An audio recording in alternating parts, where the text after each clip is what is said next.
Assalamualaikum warahmatullahi wabarakatuh. Perkenalkan, nama saya Nandira Magasi, berasal dari Fakultas Psikologi. Di sini saya akan memberikan presentasi mengenai studi literatur pengaruh literasi kesehatan mental terhadap stigmatisasi. Selama hampir 3 tahun, COVID-19 telah menjadi krisis kesehatan global. Virus ini selain mengancam kesehatan tubuh manusia, juga mempengaruhi sosial ekonomi, pendidikan, dan juga kesehatan mental masyarakat termasuk stres, kecemasan, dan depresi. Selama pandemi ini, terjadi peningkatan angka gangguan jiwa dan depresi hingga 6,5%. Hal ini dikarenakan adanya pembatasan sosial dan juga kehilangan pekerjaan. Menurut Setiawati dan Julian tahun 2022 diketahui bahwa indeks membaca penduduk Kota Bandung dapat mencapai 74,76. Hal ini tergolong dalam kategori cukup dan mendekati kategori baik atau tinggi. Menurut Roshida tahun 2016, dalam sebuah penelitian terhadap 420 individu dewasa di Surabaya, menyimpulkan bahwa orang-orang pada tahap ini memiliki kemampuan yang tinggi untuk mengenali gangguan jiwa, namun beberapa orang sulit untuk menyebutkan nama depresi dengan tepat. Sedangkan menurut Akbar tahun 2020, dalam survei terhadap 30 responden wanita berusia 25-40 tahun ke atas, menyimpulkan bahwa responden berusia 36-40 tahun memiliki sifat positif terhadap orang dengan masalah kesehatan mental. Metode penelitiannya menggunakan metode studi literatur kepada beberapa berita, jurnal, dan juga sumber-sumber lainnya yang dapat dipercaya. Populasi ini menggunakan masyarakat pada Kota Bandung. Hasil pembahasan untuk literasi kesehatan mental menurut Kamus Besar Bahasa Indonesia, literasi merupakan kemampuan seseorang dalam mengolah informasi dan pengetahuan untuk percakapan hidup.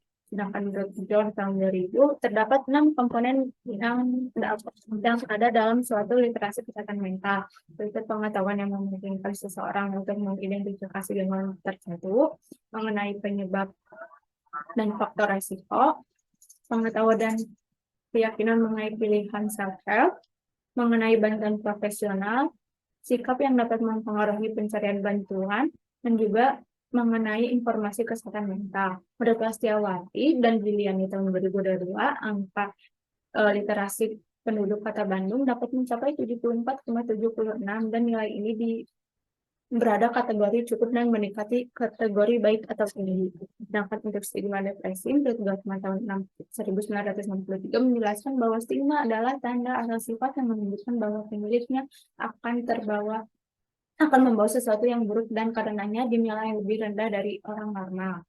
Menurut Gottman dan Pitzer tahun 2012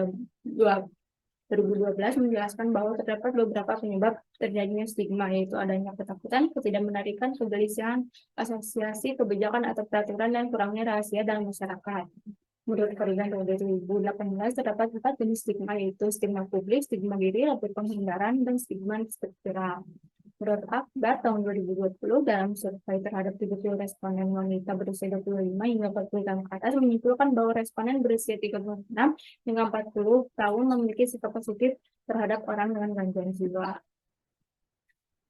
Selanjutnya, menurut studi Pratiwi tahun 2018 menemukan bahwa orang dengan gangguan depresi yang cukup tentang gangguan depresi tidak memiliki stigma tentang gangguan depresi.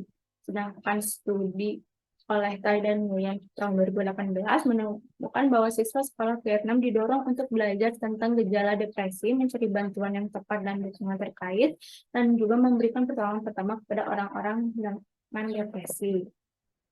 Selanjutnya, untuk kesimpulan, berdasarkan pembahasan dan penelitian ini, peneliti menyimpulkan beberapa hasil sebagai berikut. Yang pertama, tingkat literasi kesehatan mental masyarakat Indonesia, terutama pada Kota Bandung, berada di tingkatan cukup.